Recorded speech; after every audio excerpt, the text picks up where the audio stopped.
lúc ai như vậy ban thay nhầm rồi viên Iran và Israel một tuần nào mong này bạn một phây buôn trong coi ní ọt miền bản nhỉ thì nhẹ nghi sản phẩm miền Iran bỏ Iran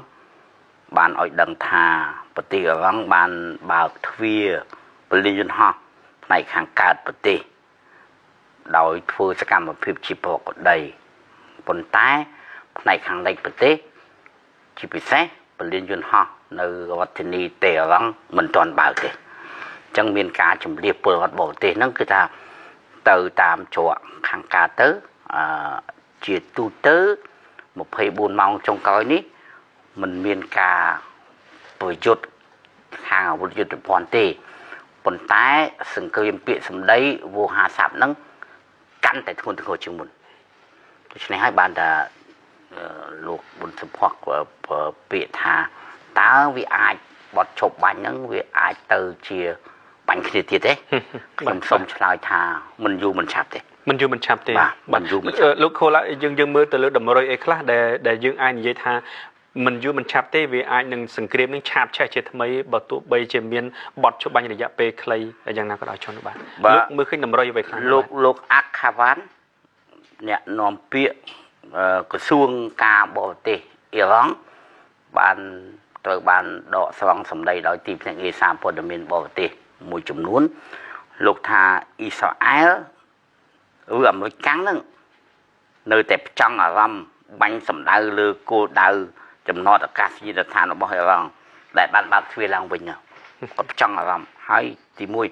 thì pi tiết lúc cà ván nâng nòng pịa của xung cà bộ thì ở rong lúc bạn hay Israel nâng ở rong nâng thà bộ liên piên nâng chỉnh châm chất bầm plan cam bị thi nuôi khỏe để bầm la cô đau xì vừa là bỏ dương dươngปรับពិភពលោកឲ្យប្រាប់ទៀតថាយើងក៏តាមមេត្រា4នៃធម្មនុញ្ញដែលនិយាយអំពីអង្គការធម្មពលបរិមាណអន្តរជាតិនឹងយើងអត់ធ្វើគោលដៅយោធាទេឲ្យមកបាញ់យើងអញ្ចឹងក៏ប៉ុន្តែខាងអាមេរិកថាអត់ទេអ្នកឯងពិតជាធ្វើគោលដៅយោធាមែនហើយបានបាញ់ទៅលើមូលដ្ឋាននឹងចំនួន3កន្លែងហើយឥឡូវខាងអាមេរិកនឹងបានថានៅអាខាងក្រោមនោះ50 mét ខាងក្រោមនោះអ្នកឯងពិតជាទុកសារជាតិអ៊ុយរ៉ាញ៉ូមអ្នកឯងពិតជាបង្កើតកម្មវិធីនុយក្លេអ៊ែរក្នុងគោលដៅយោធារហូតដល់តែមានអ្នកវិភាគអន្តរជាតិក្នុងតំបន់គេថាចិត្តមកដល់ហើយការប្រកួតប្រជែងនុយក្លេអ៊ែរនឹងប្រចាំបូព៌ានឹងគឺរវាងអ៊ីស្រាអែលដែលជាគូកនអាមេរិកអ៊ីស្រាអែលនិងអាមេរិកតែមួយទេមកតបនឹង4ទេហើយនឹងអ៊ីរ៉ង់ដែលមានការគាំទ្រពីសាធារណរដ្ឋសហព័ន្ធរុស្ស៊ីផងដែលមានការគាំទ្រពីចិនប្រជាមានិតហើយក៏មានតំណាក់តំណងដែលគេរកឃើញថាអ៊ីរ៉ង់មានការគាំទ្រយ៉ាងប្រយោលឬដោយផ្ទាល់ជាមួយនឹងភ្ជុងយ៉ាងអញ្ចឹងយើងមានការពួយបារម្ភថាវាអាចនឹងមានការបន្ទុះសាលាយខាងនុយក្លេអ៊ែរប៉ុន្តែមិនដល់ថ្នាក់ថាមានអ្នកសួរថាមានសង្គ្រាមលោកលើកទី3ទេថាខ្ញុំមើលទៅតែមិនដល់អញ្ចឹងប៉ុន្តែអាទាំងអស់ហ្នឹងខ្លាយទៅជាសង្គ្រាមពាណិជ្ជកម្មពិភពលោកពីព្រោះថាចកសមុទ្រហ្នឹងគេគ្រប់គ្រងដោយអ៊ីរ៉ង់ហ្នឹងកាលណាប្រយុទ្ធគ្នាទៅការដឹកវែងឆៅហ្នឹងមានការលំបាកខុសមួយខុសពីរទៀតអយតឡាខូម៉ានីនឹងមានដឹកនាំទេអ៊ីរ៉ង់សាធារណរដ្ឋអ៊ីស្លាមអ៊ីរ៉ង់ហ្នឹងគាត់គាំពៀខាង Hezbollah នៅឯលីបង់គាត់គាំពៀខាងពួកហ៊ូទីនៅយេម៉ែននេះគឺជាសំណុំសម័យកាលមួយដែលដណ្ដើមផលប្រយោជន៍គ្នារវាងម្ខាងអ៊ីរ៉ង់ដែលមានរុស្ស៊ីមានចិនមានកូរ៉េខាងជើងម្ខាងទៀតអាមេរិកដែលមានអ៊ីស្រាអែលនិងជាពិសេសមានអូតង់ថ្មីហ្នឹង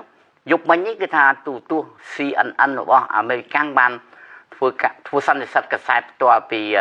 កន្លែងសម័យប្រជុំកំពូលអូតង់នៅឯទីក្រុងឡាអេបាទអញ្ចឹងមានគេសួរទៅប្រមុខអូតង់ថាអំពីរឿងអញ្ចឹងដែរខាងអូតង់គេសកត់ធ្ងន់ទៅលើថាប្រទេសសមាជិកអូតង់នឹងត្រូវបង់ថវិកា 5% នៃថវិកាជាតិហើយគេបាននិយាយដល់ប្រមុខអូតង់បាននិយាយដល់ថាយើងគិតគូរអំពីថាធ្វើម៉េចកុំឲ្យរុស្ស៊ីនឹងនិយាយថាយើងបានទៅ thì mình dây trăm ở vụt nuôi lẻ yêu đi còn tay thì dây phải giao thà dương trong khơi ngô xì nó đa tu nè ti từ chui nè nu đầm bay phải cho một chồng mùi nó ở tầng dương ti lúc kêu cái lạc trong sông đọ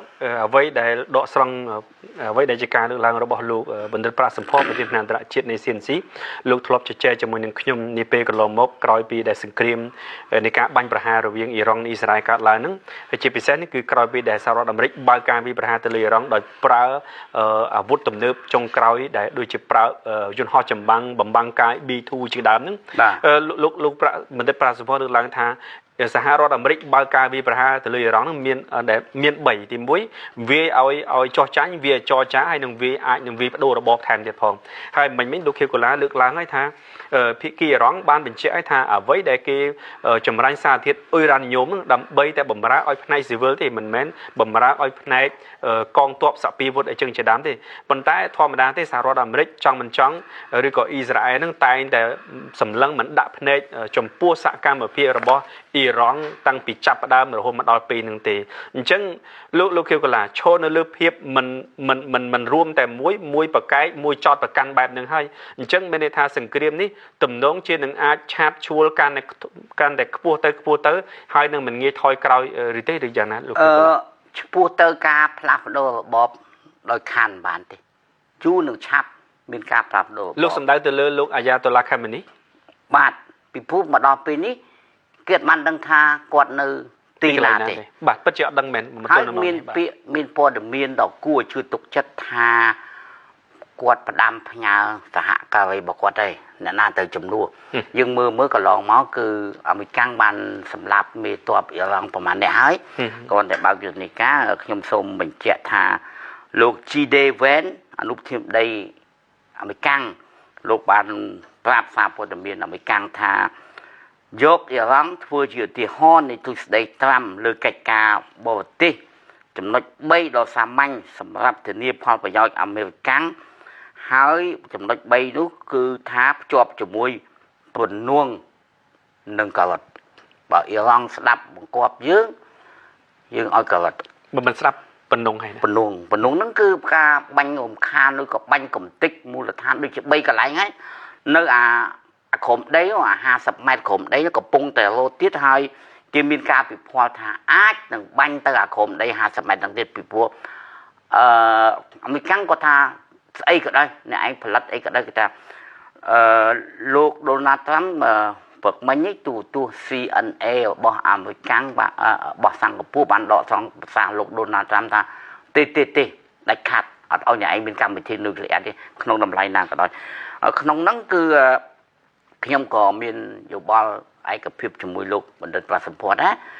គេរកឃើញថាមាន3ចំណុចហ្នឹងដែលលោក G. Devon លោកឡើងថា1អ៊ីរ៉ង់តើតែគ្មានកម្មវិធីនុយក្លេអ៊ែរ2យើងត្រូវធ្វើការងារទូតដើម្បីបំបត្តិកម្មវិធីនុយក្លេអ៊ែរ3បើធ្វើការងារមិនទូតមិនបានទេប្រើកម្លាំងគឺវាយដូច្នេះទាំងអស់នេះគឺជាការឈ្មោះទៅដូររបបឯងខ្ញុំមើលឃើញថាក្នុងឆ្នាំហ្នឹងឆ្នាំក្រោយឡើងយូរដូររបបបានបាទហើយខ្ញុំធ្លាប់កាលពីមួយខែមុននៅក្នុងកម្មវិធី World Today ខ្ញុំក៏បានមើលឃើញថាអ៊ីស្រាអែលនឹងវាយអ៊ីរ៉ង់ហើយក៏វាយមែនតើហើយបន្តមកទៀតខ្ញុំក៏មើលឃើញថាអាមេរិកនឹងគាំទ្រអ៊ីស្រាអែលឲ្យវាយអ៊ីរ៉ង់ឥឡូវនេះអង្គការសហជីវជាតិខាងអ៊ីរ៉ង់ខ្លួនឯងប្រកាសឲ្យថាអត់ធ្វើការជាមួយអង្គការថាមពលបរិមាណូពិភពលោកនឹងទេថាចង់ទៅធ្វើការលោកដូណាល់ត្រាំថាឥឡូវថាទៅធ្វើការសប្តាហ៍ក្រោយទៅនិយាយគ្នាអញ្ចឹងបើអ្នកឯងអត់និយាយគ្នាអញ្ចឹងមានតែឈប់ទៅអញ្ចឹងអត់មានកម្មវិធីហ្នឹងទៅត្រួតពិនិត្យអីទៀតមើលទៅលទ្ធភាពនៃការវាយគ្នាទៀតហ្នឹងមានច្រើនជាងលទ្ធភាពនៃការចរចាចិនបានកោតទោស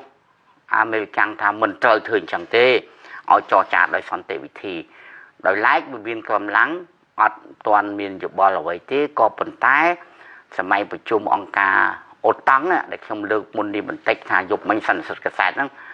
ប្រមុខអូតាំងបានបង្ហើបឲ្យថាយើងធ្វើអ្វីទាំងអស់យើងចង់ប្រាប់អូស៊ីថាកុំឲ្យអូស៊ីហ្នឹងទៅគ្រប់គ្រងអ្នកនេះអ្នកនោះដើម្បីមានបញ្ហាអីគឺថាយើងអត់រយអូស៊ីទេហើយមានអ្នកកសែតសួរថាប្រជុំអូតាំងហ្នឹងដូចជាធ្វើទៅតាមលោក đô la trăm của một ô tăng lại ta tê mến tê còn tha đô la trăm đó chỉ mất đợt lo bảo ô tăng mình tham mê thế chỉ mất lo mình tam cáp bất à mới căng mình mất bảo ô tăng thế à mới căng chỉ nhung pra bịa nhiều mai thà chỉ nẹp bạc cát ô tăng chỉ bong kì chỉ nẹp cốt cung lôi tròn chỉ kẹo ô tăng này lấy đi đô la trăm ban bằng hai bọt tầm miềnประชุมโอตังสมัยไงมันสมัยให้ไงนี่กดตลับเตอร์สตาร์บีมินบิงบัดจึงสรุปเชื่อรวมเมาตามมาไว้ในโลกเคปกลาหนึ่งวิเพียตกเชื่อมนทาสังเกตประกอบเช่นหนึ่งไอการล้างเฮยชีมันพ้นโนติบัดก่อนแต่ม้อมมันชุ่มมันเราถนัดทงุนเนี่ยทงุนเตอร์เวียกันนะทงุนครั้งmình đã mình căng luôn anh có bung tay phải dắt tha cầm áo lẹ từក្នុងអន្ទាក់សង្គមបាទពីព្រោះខ្ញុំលើកអញ្ចឹងដោយសារតែម្សិលមិញនឹងមានបាយធ្លាយបាទឯកសារសម្ងាត់ដែលផ្សាយនៅក្នុងសហរដ្ឋអាមេរិកឯកសារសម្ងាត់នឹងថាសហរដ្ឋអាមេរិកវាយមិនត្រូវកន្លែងអ៊ីរ៉ង់ឡើយមានន័យថាកន្លែងចម្រាញ់អ៊ុយសារធាតុអ៊ុយរ៉ានីញ៉ូមមិនប៉ះពាល់ទេបាទគឺនៅតែមានហើយកន្លែងដែលចម្រាញ់ហើយនេះក៏មិនប៉ះពាល់ដែរអញ្ចឹងមានបាយធ្លាយឯកសារសម្ងាត់ប្រាប់ពាក្យថាវាយមិនទាន់ឲ្យត្រូវបើវាយត្រូវភ្លាមអស់អីវាយចិត្តបាទអញ្ចឹងនេះដូច្នេះគោលបំណងរបស់គាត់គឺបដូររបបបន្តិចម្ដងទៅគឺធ្វើឲ្យសត្រូវរបស់គាត់ខាងអ៊ីរ៉ង់នោះគ្នាក៏គឺថាស្លន់ស្លោឥឡូវមកដល់ពេលនេះយើងអត់ឃើញលោកអយតឡាខូមីនីក្នុងប្រព័ន្ធផ្សព្វផ្សាយសាធារណៈទេឃើញតែលោកប្រធានាធិបតីឃើញតែលោក